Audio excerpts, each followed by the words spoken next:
ஆளை பார்த்து மதிப்பிடாதே. ஒரு சந்தர்ப்பத்தில் கவிஞர் கண்ணதாசன் அவர்கள் ஒரு கல்லூரியில் கவிதை பாட அழைக்கப்பட்டார். அந்த கல்லூரியில் இருக்கிற சில மாணவருடைய கவிதைகளும் பாடப்பட்டது அல்லது வாசிக்கப்பட்டது. ஒரு மாணவன் கவிஞர் கண்ணதாசனுக்கு முன்பதாக அவன் எழுதிய கவிதையாக ஒன்றை வாசித்தான். அந்த அவையே அமைதியாக இருந்தது. மாணவர்கள் அமைதியாக கேட்டார். அவனுக்கு பின் கவிஞர் கண்ணதாசன் அவர்கள் எழும்பி கவிதை வாசித்த போது வரிக்கு வரி கைதட்டினார்கள் மாணவர்கள். ஒவ்வொரு வரியும் வாசிக்கின்ற போது ஒரே கரகோஷம், ஒரே ஆனந்தமான சத்தம். ஒரு வழியாக கவிஞர் கண்ணதாசன் அவர்கள் அந்த கவியை படித்து முடித்து விட்டார். முடித்துவிட்டு மாணவர்கள் நிசப்தமானவுடனே சொன்னார், இப்பொழுது நான் வாசித்த கவிதை என்பது என்னுடையது அல்ல, நான் எழுதிய கவிதை அல்ல, இதே கல்லூரியிலே படிக்கின்ற ஒரு மாணவனுடையது. எனக்கு முன்பாக கவிதை படித்தானே அந்த மாணவனுடைய கவிதைத்தான் நான் வாசித்தேன். இதற்கு மாறாக நான் எழுதிய கவிதையைத்தான் அந்த மாணவன் வாசித்தான். என் கவிதை வாசிக்கப்படுகிற போது நீங்கள் எந்த கரகோஷமும்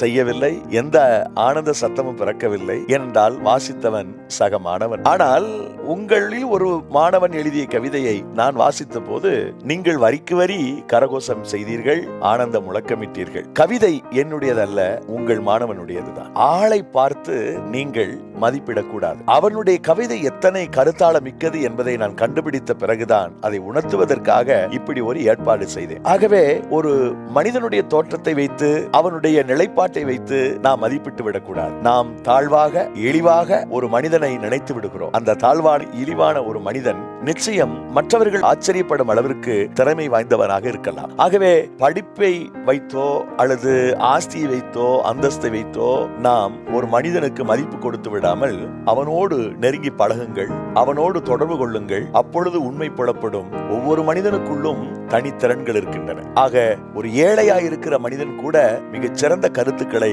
உங்களுக்கு எடுத்து காண்பிக்க முடியும். புனித விவிலியத்தில் மனிதன் முகத்தை பார்க்கிறான், தேவனோ இதயத்தை பார்க்கிறான் என்று சொல்லப்பட்டிருக்கிறது. இறைவன் இயேசு ஒவ்வொரு மனிதனுடைய வெளித்தோற்றத்தை அல்ல, அவனுடைய அகத்தோற்றத்தை தான் பார்க்கிறார். ஒவ்வொரு மனிதனுடைய முகத்தை பாராதிருங்கள், அகத்தை பாருங்கள். நிச்சயம் மற்றவருடைய மதிப்பை நாம் புரிந்து கொள்ள முடியும். நம் அகத்தை கூட அருள்நாதர் இயேசு கவனித்திருக்கிறார். நாம் ஆசீர்வாதம் பெற அவர் அருள்